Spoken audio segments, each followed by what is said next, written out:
Olá, meu caro e minha cara, aqui é o pastor Pedro Barbuto, pastor da área de ensino da Primeira Igreja Batista em Vila da Penha, e nós chegamos na quinta lição da nossa revista Panorama Histórico-Religioso do Primeiro Testamento. E a nossa quinta lição vai tratar justamente da monarquia de Israel, do reino unificado e do reino dividido. E aí, vamos tomar nosso café?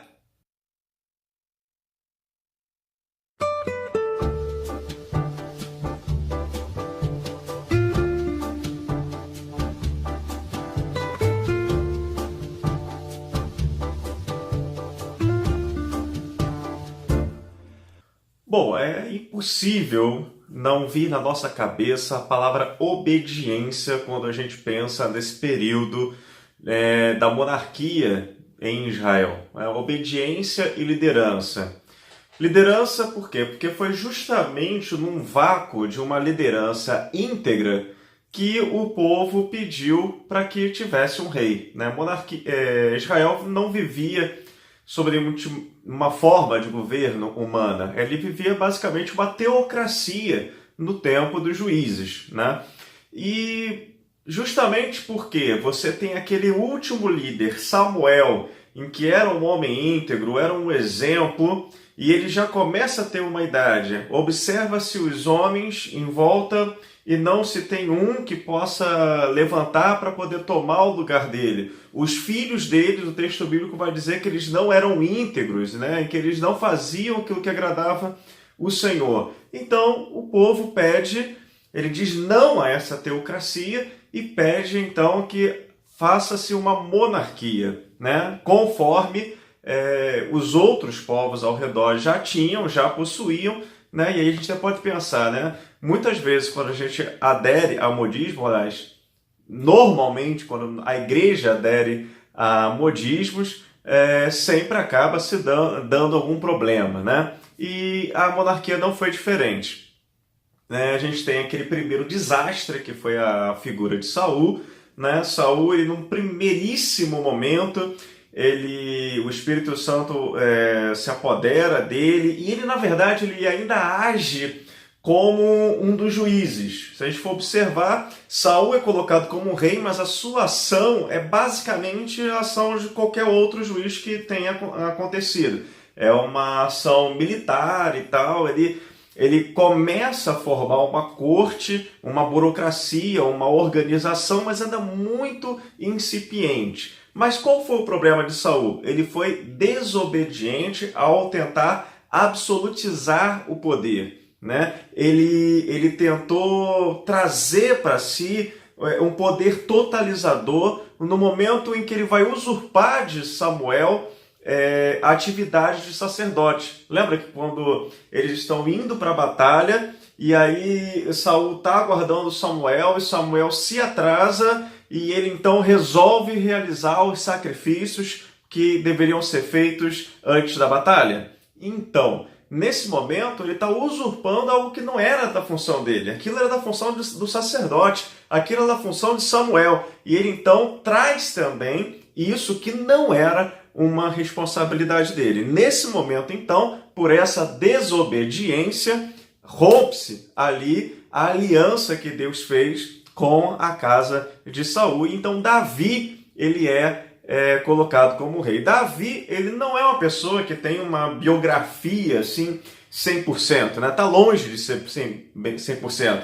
Ele adulterou, ele assassinou, ele não foi um bom pai, a gente pode observar isso pela falta de autoridade que ele tem ali junto ao seu filho Absalão, né? A negligência toda, né? da condução que houve lá com Absalão. Que ele não foi 100%, mas por que Davi ele é o modelo, acaba sendo um modelo de monarca para todos os outros monarcas que vieram depois dele? Porque ele nunca foi desobediente? Não, pelo contrário, acabei de falar que ele adulterou, ele assassinou, ele não foi um bom pai. Com essas coisas todas a gente pode ver que ele errou. Mas ele tinha uma coisa fenomenal, que era a sua capacidade de reconhecer o erro. de se arrepender desse erro, de confessar esse erro. E aí, por isso, ele foi considerado homem segundo o coração de Deus, né? E aí, mas também por conta de toda a sua trajetória, de alguns dos seus erros, pela quantidade de sangue que havia em suas mãos, ele não tem o privilégio de construir o primeiro templo dedicado ao Senhor. Isso fica para a tarefa do seu filho, Salomão. Salomão a gente conhece por toda aquela questão, né, da sabedoria de Salomão, do luxo que havia na corte de Salomão e tal. E aí todo mundo às vezes tem uma leitura muito bonita disso, mas na verdade isso foi o grande erro de Salomão.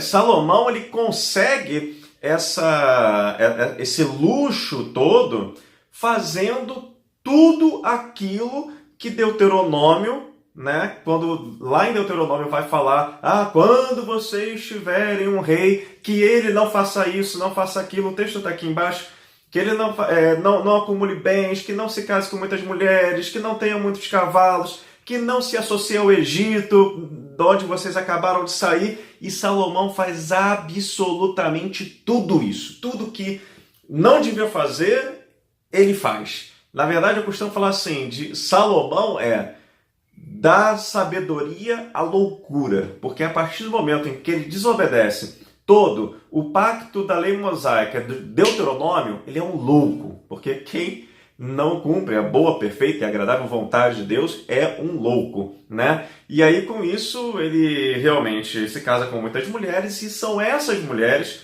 que vão fazer com que ele se torne um idólatra, né? E aí, nesse momento em que se verifica que o seu coração passa a voltar a outros deuses, coisa que não aconteceu com Davi, por exemplo, e isso o texto deixa bem claro, o texto bíblico deixa isso muito claro, também é rompida a aliança de Deus com Salomão. Portanto, como Deus tinha uma aliança com Davi e esse se manteve fiel até o fim, há a divisão do reino.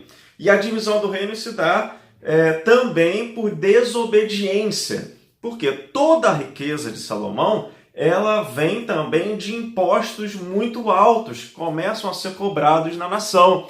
E aí todo o povo se revolta em relação a essa cobrança de impostos e tal. E quando Roboão, filho de Salomão, vai assumir o governo, a primeira reclamação é essa. E Roboão, é um jovem um tanto quanto imbecil, seria uma boa palavra, sei lá, né? Porque ele pede conselhos aos conselheiros do reino e fala assim, olha, realmente os impostos estão muito altos, vamos abaixar. E aí escuta. E depois ele resolve se consultar com seus amiguinhos do palácio. E os amiguinhos do palácio falam o quê? Não, você tem que dizer que você vai ser mais cruel ainda que seu pai, para você poder ter autoridade. E aí o Roboão vira para o povo e a resposta que ele dá que o dedinho dele seria mais grosso do que a cintura do seu pai. Isso é uma expressão que quer dizer simplesmente que ele seria, então, muito mais dramático, né, e aumentar muito a carga. O que acontece? O povo diz, olha, o que eu tenho então com você? E acontece o cisma, né? Aías, profeta, já havia falado com Jeroboão que ele seria rei, né, sobre 10 tribos, mas ainda por conta de Davi, a linhagem de Davi ainda estaria governando e governou então sobre 2 tribos. Então o que acontece? Há a divisão do reino. E o reino do norte, que é então chamado Reino de Israel, ele tem uma sequência de reis que só desobedeceram a Deus, né? E aí então por isso eles se enfraquecem enquanto nação e rapidamente, quando o império da Síria começa a crescer e começa a atacar, eles caem sob o governo, né, sobre a ação do Império Assírio. O Reino do Sul, que é o Reino de Judá, eles ainda conseguem resistir por algum tempo e só vão cair também no final sobre o Império da Babilônia. O Reino do Sul esse que tem bons reis, mas também tem maus reis. E o que é o bom rei? O que é o mau rei? É justamente aquele que era obediente a Deus e aqueles que não eram obedientes a Deus. Tem uma expressão muito interessante em que cada avaliação que se tem dos reis do Reino do Sul ele era igual, o seu coração era igual ao seu pai Davi, ou seu coração não era igual ao seu pai Davi. E aí assim, por quê? Como assim um coração? Como é que é essa questão de ser igual Davi ou não ser igual Davi? Justamente na questão da obediência e principalmente na capacidade de reconhecer o erro, de se arrepender, de confessar e de obter de Deus o perdão. Então, se a gente fosse tirar assim, uma grande lição desse período, né, da monarquia de Israel, com certeza o foco está na questão da obediência e na capacidade de reconhecer os erros, de se arrepender, de confessar a Deus e de tentar sempre buscar, cumprir, experimentar a boa, perfeita e agradável vontade do Senhor. Beleza, meu cara? Então, que Deus te abençoe, te use e te inspire para a honra e glória dele mesmo. Um abração e até mais!